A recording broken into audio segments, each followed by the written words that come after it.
Good evening, ladies and gentlemen. This is Court Rutnowski, coming to you, publisher of Yankee T News, coming to you from the once and again and still world famous Parkway down here in Stamford, Connecticut, on this Monday, May 12th, the year of our Lord, 2025. So let me just remind you, make sure you visit our website. It's always a work in progress.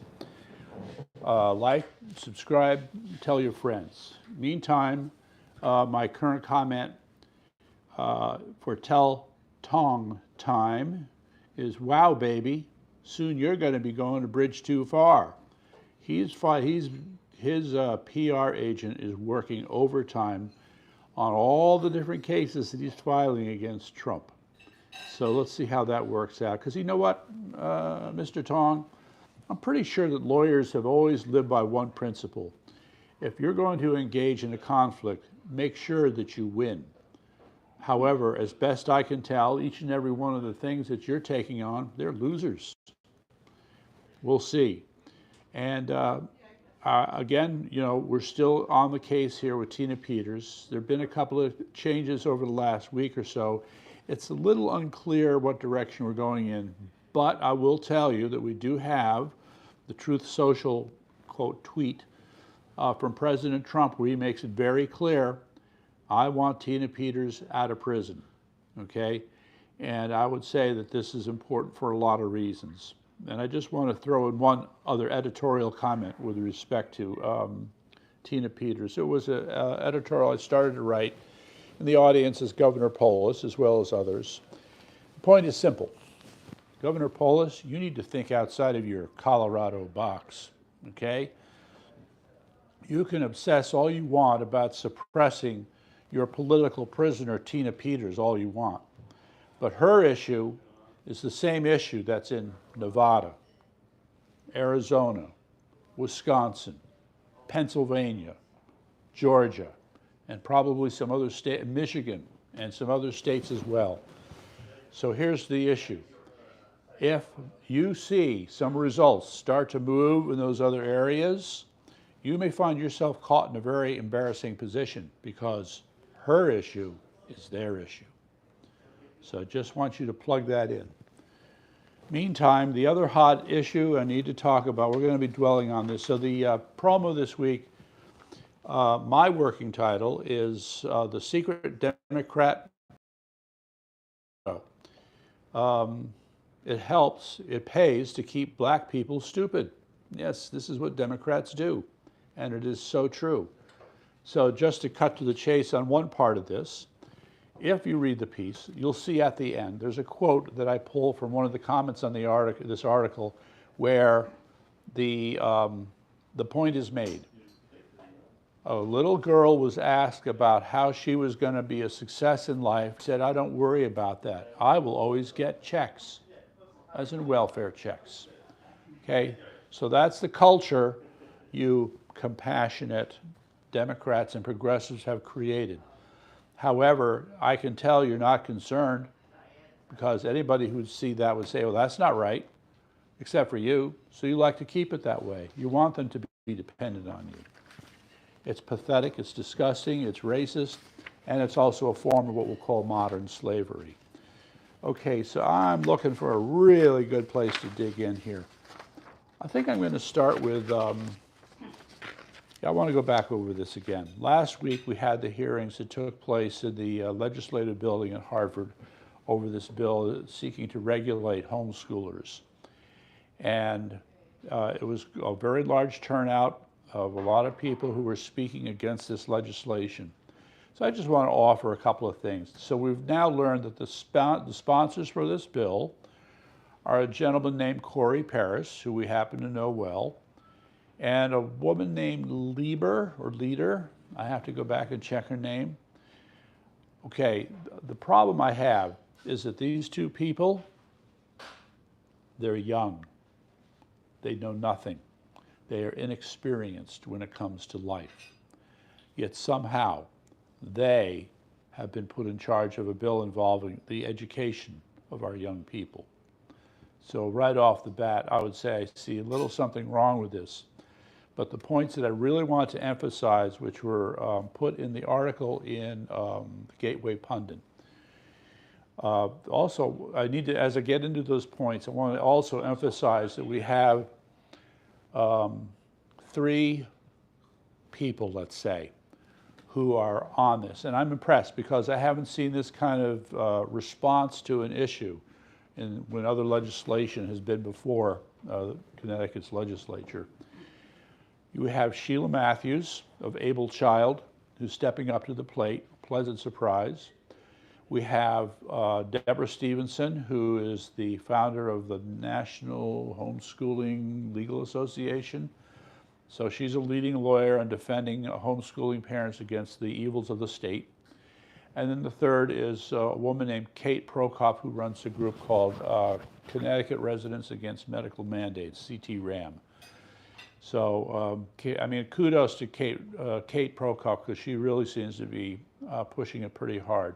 But between the 3 of them, the state is quickly finding out that this is not a cakewalk, and there will be consequences if this crazy bill goes further anymore.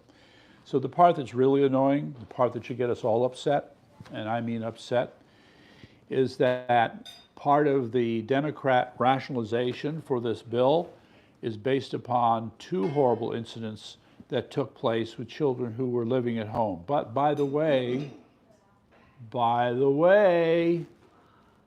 they weren't being homeschooled, but the Democrats are trying to connect them and what happened to them with homeschooling, trying to suggest that homeschoolers are as bad as these people. Okay, well, the first, let's see if I can find it. The first sad story came out of, sorry, I'm trying to remember the town. It might have been Hartford. Basically, a child who died of starvation at home because of a neglectful parent. The real criminals in this story is the Department of Children and Families, DCF, okay? They're the social service organization that's supposed to watch over the welfare of children and families in the state of Connecticut. They have a bad reputation. Well, rest assured, their reputation is even worse now, even worse.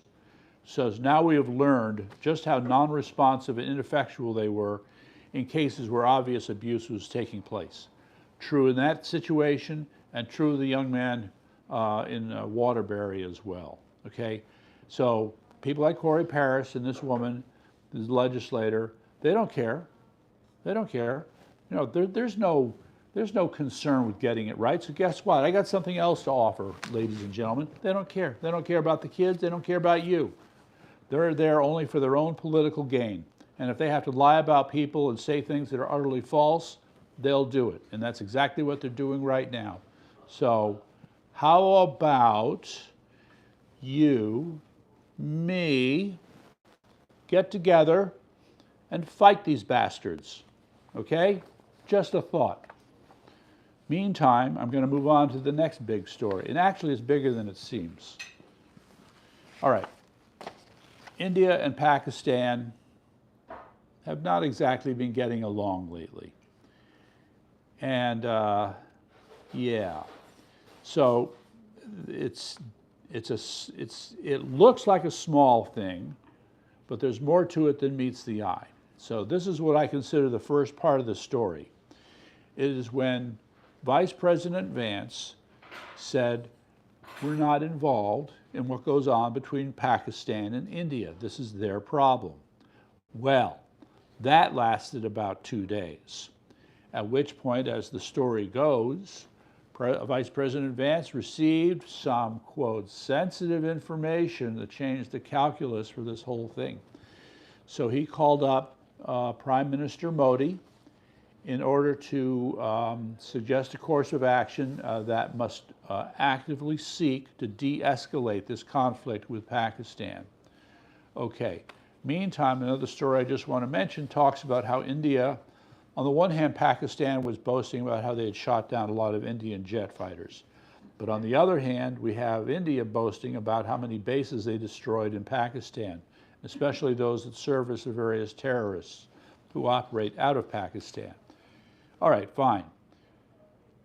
This is one of those cases where many people could look at it and say with some assurance, if this gets worse, this could be where World War III starts. Not the place that you would expect, but it could start. Well, ladies and gentlemen, it didn't, because this will be the untold story of President Trump. But he told his version. Got on the phone and told both Pakistan and India, if you continue in this way, we are cutting off all trade with you two, all trade. And that was enough to get them to stop fighting. How do you like them apples? Okay? So a footnote that I just want to add to that is that Pakistan, as one person pointed out, has been a dysfunctional country since day one. They have required all kinds of financial aid from China, from America, and others, just to keep themselves propped up. So however you want to lay it out, whatever blame you want to apply to them, they have had trouble becoming a functioning economy as a nation. And so when you had Trump saying, we're going to be done with you if you don't stop fighting, you know, that cutting off trade became an existential threat. There's something to think about. Okay, so that's that part. Meantime, the other big thing, okay, let me just review. Let me just review, okay? In the early 80s, Red China was allowed to start setting up shop in America. You had people who came over and set up law firms, accounting firms, real estate firms, small banks, and such, okay? With the passage of time, the communist Chinese acquired transportation companies, construction companies, hotels. They eventually got into entertainment, okay? Medical facilities. Are you following me on this? Okay, growing penetration by the communist Chinese into more and more aspects of American life until you could pretty much say, as I've said before, we have operating within America a parallel communist Chinese economy. They work with each other, they take care of their people with each other all around the country. So the other layer I want to put on top of that is all the military-age Chinese men who came in under the Biden administration. Okay, where did those guys go? And what do you think they're working on right now? All right, the conspiratorial me wants to suggest for you that if China finally decides to go after Taiwan, the first thing they're going to do is not attack Taiwan, they're going to attack us. They'll attack us domestically. Okay, that's my projection. And the basis for it has been built out over what, the last 40 years, something like that? So yeah, okay, moving on. So then all of this makes the other things I want to bring up pretty obvious, almost irrelevant. Okay, first you have a story that came out about this person who is a CCP agent who was pretending to be a student at Stanford University. And all he would do was target those people who worked in those laboratories which were of key interest to the Communist Chinese. And he would try to befriend and manipulate the people that he was dealing with, who in most cases were women. Okay? So this was a form of espionage going on at Stanford. Not shocking. They've been doing this kind of stuff for years, okay? But I just had to share that with you. Meantime, then there was another article reminding us about a group called APT41, and that they, as our title says, took trillions in intellectual property from about 30 multinational companies. Okay, so that's just part of what's been going on. All right, so I just wanted to share that with you. Now, and this point has been made before several times, and I'm just going to make it again, forgive me, but it's an important point. When we engaged in a process of free trade with Red China, we thought, well, gee, economic activity will make them more like us and less like communists. Well, as we know, the opposite turned out to be the case. We became more tyrannical and dictatorial as a result. And by being willing to engage in these practices that favored Red China, We've supported their re-education camps. We helped enable the creation of a high-tech surveillance state. We enabled mass internment of minorities. And we helped to feed a military machine which is still growing, backed by the promise of global domination. Boy, we are stupid, you know that?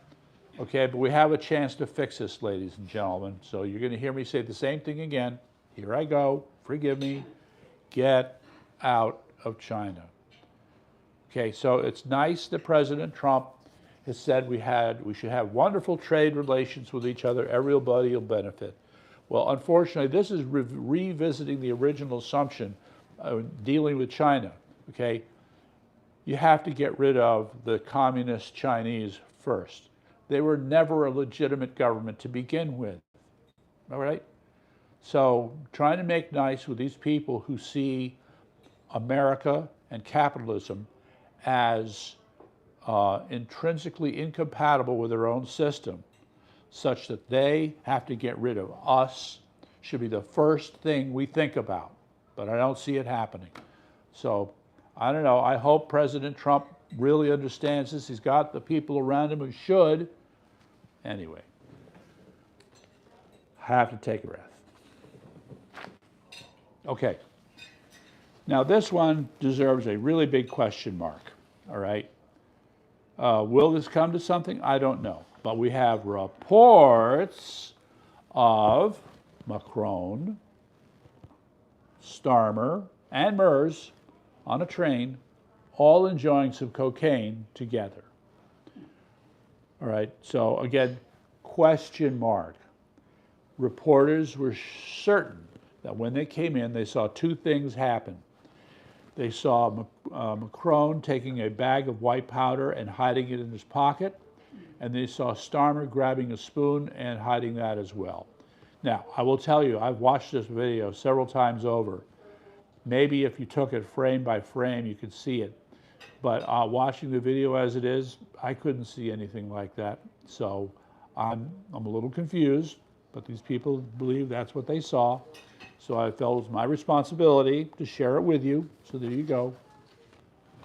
Meantime, so yes, now we have a Pope. Pope Leo XIV.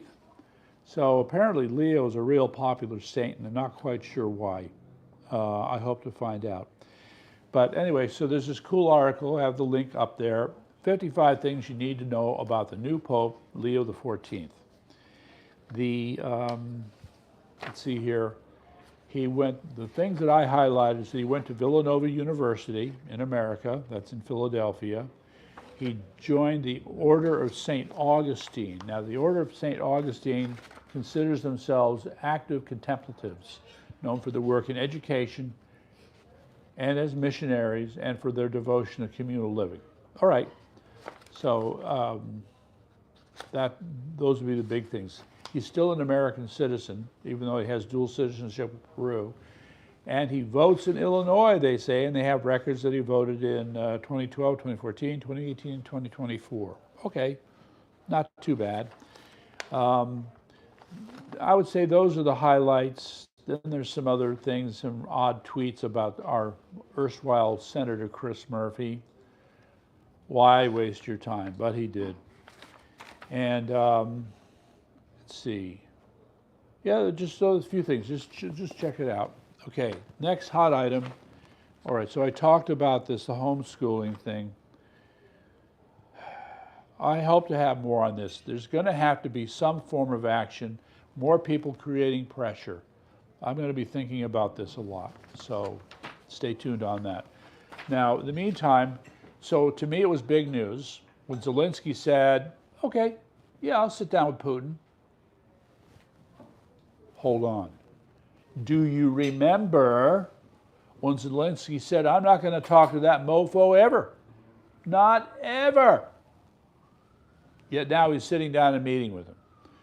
So this, I want to tell you, ladies and gentlemen, sparks two things that I need to bring up that are important. There is a trend unfolding. You may or may not see it, but I think I do. What's the first part of this trend? President Trump saying America has to be less involved in Western Europe, okay? So one of the things that puzzled me was in the early days of these negotiations that President Trump was trying to set up, I was expecting him to put a lot of pressure on Putin. Instead, as we know, he ingratiated himself to Putin. And I've since come to understand the reason he had to do that was because of the lousy job Biden did in establishing relations with Putin and Russia. Okay, so he had to fix that part of the mess. He had to prop up that leg on the table. And once he got that done, then he's turning to Europe, Western Europe, and say, you've got to take over here somewhere. All right, so the interesting part, I think, is instead of Trump using America's resources to put pressure on Putin, using a stick instead of a carrot, he has looked to Western Europe, and now Western Europe is threatening sanctions against Russia if they don't come to the table and agree to the ceasefire terms. Well, I say, whether we can take Western Europe seriously or not, good for them. I'd say that that is something we should all be proud of if they can make it stick. The second part of this that I want to emphasize as being important is that rather than expecting America to be the mediator of any discussions or meetings between these two guys, Turkey has stepped up to the plate. Now, we know that Turkey for a long time has planned and is trending towards becoming a regional power and a significant regional power. So they're seeing this as an opportunity to act as a peacemaker and to start cementing their reputation in that area as a country that you can rely on politically. So you've got those two things going on. This meeting will supposedly happen Thursday. You always get sudden changes, but I just had to share that with you. All right, what was the other cool thing here? Oh, yeah, this is wild. Okay, let's face it. Let's be honest. Battlefields serve another purpose, especially a regional conflict like this.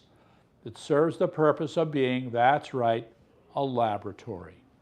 You have both sides testing out new ideas for weapon systems, battlefield tactics, methods of communication, etc., etc. All right? So here's the curious thing. So here we see an article talking about how the Russians are essentially abandoning the use of tanks and instead going to what amounts to light infantry, using motorcycles and electric ones at that, because they're quiet. Okay, well, the thing is, the Ukrainians did it first, so it took the Russians a while to figure out they should do the same thing. So now if you have this form of parity on the battlefield, what happens next? I don't know, but this is just it. As a laboratory, you always have this give and take. The two sides are looking at each other and trying to figure out how to maneuver and outdo the other one. Stay tuned. And, all right, I thought this was important. Our friends, how many minutes? 3? All right, we'll take 3. I can do less. We'll see. Okay, retaliation, ladies and gentlemen. There's a gentleman named Alex Shi, who's a student at Brown University. And he set up a website exposing DEI administrators at Brown University. So apparently, out of all the people who are nuts about DEI, the craziest can be found at Brown University. And so he's making a big deal out of the fact that these people are holding on to DEI for dear life. So what does Brown do? Brown decides to be as silly as they come and charge him with copyright violations for using Brown University's logo on his website. Seriously. So maybe I should put it up and you should give me a call. I got some lawyers. Let's go. So I thought this you have people who are desperate to hold on to DEI and they're doing crazy things. It's at moments like these, ladies and gentlemen, where I want to submit to you the possibility that the DEI community, is slowly losing. We know that a lot of universities are still holding on to DEI, but the question becomes, for how much longer? Thank you, Ding. Okay, inside MAGA's fight for Western civilization. You know, there's another part here. There are moments where I need to step back. I want to recommend something called the American Leviathan. It's a documentary. And it has done the best job yet that I've seen to integrate all the different influences that started the liberal progressive movement in America. And spoiler alert, Hegel, the philosopher, has a lot to do with it. So Hegel influenced Marx and many others. And I think it's Ned Ryan who runs American Principles Project. He does a fantastic job of tying all these historical elements together in a continuum that makes sense. So this article, it dovetails this whole issue, right? So it's MAGA that understands we're fighting for Western civilization. We understand that in terms of Judeo-Christian values, but for my money, we understand that in terms of our educational system as well. All the things that you're supposed to learn that makes you an educated person in the eyes of someone who is part of Western civilization need to be preserved and they need to be extended. That's my opinion. But just because they never learn, they never learn. This picture is not very good, but here's the thing. The Museum of Natural History has lost its mind. They rape children's minds. I'm going to say it again for emphasis. They rape children's minds. How do they do it? They have created this little 7-minute video loop that kids get to see when they come in. So it's, it's called Drag Fox. It's a stop-motion animated production which shows a fox dressed up in drag going on an adventure. Okay, so this, to me, as the article says, it's a thinly veiled pro-trans message. And guess what? We've had this conversation before, and we're going to have it again, by God. It's grooming. Grooming light, very clever in the way they do it. And I just need to make a point about something like this. When you are constructing something that you are using for the purposes of indoctrination, okay, and you're doing it in such a way that it, quote, matches what's appropriate in terms of look and feel, the kinds of music you play, the vocabulary, the level of intellect that's involved in the production, it is obvious you're being manipulative. It is obvious that you're grooming the kids. You're not fooling anybody. So there you go. Check that out. That link should be up there too. Right, Eric? Yeah, okay. If you're still there, please listen. AI is not ready for prime time. So do you remember how it hallucinates? This has been a common problem. And by the way, I'll just add, they say AI, but this problem with hallucination is a product of neural network technology, not artificial intelligence technology. Just had to rub that in. Okay, so hallucinations, and here's another one. Do androids dream of fake books? So here's a science fiction fan who asked ChatGPT to find a book that he seemed to vaguely remember somewhere in the past. So the ChatGPT gave him a reference, Doomsday Genesis by George O. Smith. There's just one problem. No such book was ever written by no such author. So how does the AI create this? Okay, it's the all right, you want a different one? This is misinformation produced by AI. Okay, that's real misinformation. Okay, so we have fake legal citations, fake scholarly citations, fake references to books that were never written and never existed. What do you think? Is AI ready for prime time? Yeah, I don't think so. Okay, and then there's another part. So here, this is even more important, in my opinion. AI endorses and affirms your delusions. The way I said it is, if you wrote to ChatGPT and said, I'm thinking of it as a business idea, licorice shoelaces. ChatGPT will come back and say, that's a fabulous idea. The potential is unlimited. Blah, blah, blah. It's not ready. It's not ready. So there's a question here about whether or not AI can reason. Well, there's some other aspect of judgment and reasoning that is clearly missing from ChatGPT. And yeah, so call it a schizophrenia-seeking missile. Cool. All right, so Tina Peters, already told you about that. Let's see here, the judges. Oh, real quick, I'll just get this out of the way. So it's interesting. I don't know, I'm a little worried about this. First, the Library of Congress person, Carla Hayden, was fired by Trump. Then the head of the Copyright Office was fired by Trump a couple days later. So there are a couple of big changes here. The big problem is that Sam Altman and the other members of the AI community think that they don't have to obey copyright law because they've stolen every last single written thing. They've sucked it all up, and they feel that they don't owe any writer anything, okay, in terms of royalties as a result.